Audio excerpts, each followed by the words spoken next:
কথায় কথায় স্ত্রীকে মারে, মারে তো মারে, এমন ভাবে মারে একেবারে একেবারে আহত করে ফেলে, ঠিক কিনা বলেন? আবার মারার সময় কয় এমন ভাবে মারবো, এমন জায়গায় মারবো কাউরে যেন দেখাইতেই না পারস। এরকম বেয়াদব আছে না নাই?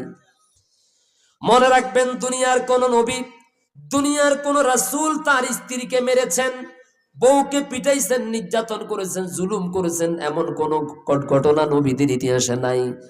আর দুনিয়ার বউ পিটাই না, বউকে মারার এই সিস্টেম, বউকে মারার এই আদর্শ চালু করেছে দুনিয়ার নিকৃষ্ট সন্ত্রাসী ফেরাউন। তাহলে যারা বউরে পিটায় এগুলার চরিত্রের মধ্যে আর ফেরাউনের সাথে কোনো পার্থক্য নাই, ঠিক কিনা বলেন? বউরে পিটানো, কথায় কথায় বউরে মারা, এটা কার চরিত্র? ফেরাউনের চরিত্র। আপনি মারবেন কেন? আপনার স্ত্রী যদি আপনার কথা না শুনে, কথা মতো না চলে, কিভাবে তাকে শাসন করতে হবে সেটা কোরআনে আছে না নাই? কথা কর না কেন? সেটা তো কোরআনে আছে, কিন্তু আপনি কথায় কথায় মারধর করছেন। আপনি আপনার স্ত্রীকে আজকে আপনার ছেলের সামনে পিটাইতেছেন। আপনি একটু অপেক্ষা করেন, এই ছেলের বয়স যখন 15 বছর 20 বছর হবে, আর বেশি দেরি নাই, ওই একই মানের লাঠি দিয়ে অথবা তার থেকে শক্ত লাঠি দিয়ে আপনার ছেলে আপনাকে পিটাইবে, কারণ আপনি তো তার শিখাইছেন, ঠিক কিনা বল? আমরা যেরকম স্কুলে গেলে, মাদ্রাসায় গিয়ে আমাদের ওস্তাদদের কাছ থেকে শিখেছি, সন্তানের জন্য সব থেকে বড় শিক্ষক হচ্ছেন, সর্বপ্রথম শিক্ষক হচ্ছেন বাবা এবং মা। বাবা মা যা করে ছেলে মেয়েরা এগুলার মেমোরিতে ডাউনলোড করে নেয়, ঠিক কিনা বলেন? আপনি যা করবেন ছেলেটাও তা করবে, আপনি যা শিখবেন আপনার ছেলেও তা শিখবে। আপনি যদি আপনার ছেলের সামনে তার মাকে পিটান, অর্থাৎ আপনার স্ত্রীকে মারেন, গালিগালাজ করেন, আপনার এই ছেলেটা বড় হইলে তার হাতে মাইর খাবেন, এতে কোনো সন্দেহ নেই। আপনি তারে প্র্যাকটিক্যাল শিখাইছেন, ঠিক কিনা বলেন? আপনি যদি আপনার স্ত্রীকে গালিগালাজ করেন, আপনার ছেলেও আপনারে গালিগালাজ করবে, কোনো সন্দেহ নাই, ঠিক কিনা বলেন? আবার কোন মহিলা যদি তার মেয়ের সামনে তার বাবাকে, মেয়ের বাবাকে গালিগালাজ করে, অপমান করে, কটাক্ষ করে, অবহেলা করে, এই মেয়েকে বিয়ে দিলে এই মেয়েও তার জামাইয়ের বাড়িতে গিয়ে জামাইকে এভাবে কটাক্ষ করবে, বেয়াদবি করবে, ঠিক কিনা বলেন? তাহলে মা বাবা দুইজনকে হতে হবে আদর্শবান। কি বান? আদর্শবান হতে হবে, যে আমার সন্তান আমাকে ফলো করতেছে। আপনি যদি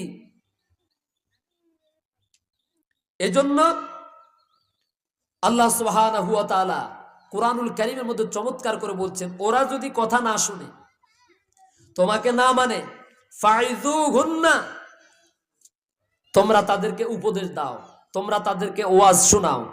আপনার মোবাইলে ওয়াজ আছে না? আপনি তাদেরকে ওয়াজগুলো শোনান, বিভিন্ন মাহফিলগুলো তাদেরকে শোনান। ওয়াজে যদি কাজে না লাগে, আপনি তাকে মৃদু প্রহার করেন, মৃদু করে মারবেন। তাহলে বউকে পিটানোর কথা কোরআনে আছে, তবে কেমনে মারবেন এটা আছে না নাই? মৃদুভাবে আঘাত করবেন, যাতে করে তার কোথাও কোনো দাগ না লাগে, রক্ত না ঝরে, পছন্দ না ধরে, ঠিক কিনা বলেন? আর এখন বাংলাদেশের ডাকাইতেরা পিটাই তো পিটায়, এমন ভাবে পিটায়, শুধু পিটাই না, বরং একেবারেই মৃতপ্রায় অবস্থা করে ফেলে, মনে হচ্ছে যেন মরেই গেছে। আছে না এরকম ডাকাত?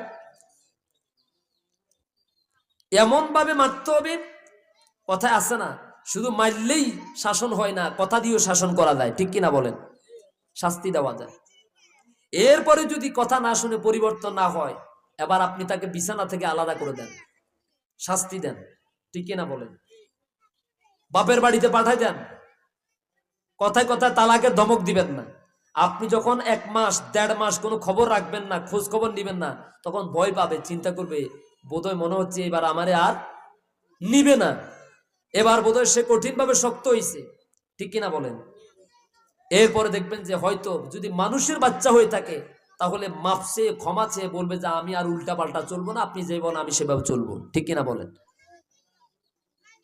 কারণ আল্লাহ রাসূল সাল্লাল্লাহু আলাইহি ওয়াসাল্লাম বলেছেন, ফাত্তাকুল্লাহা ফিন নিসা ফাইন্নাকুম আকাযতুমুহুন্না বিআমানিল্লাহ, তোমরা তোমাদের স্ত্রীদেরকে গ্রহণ করেছো আল্লাহর আমানত হিসাবে। কার আমানত?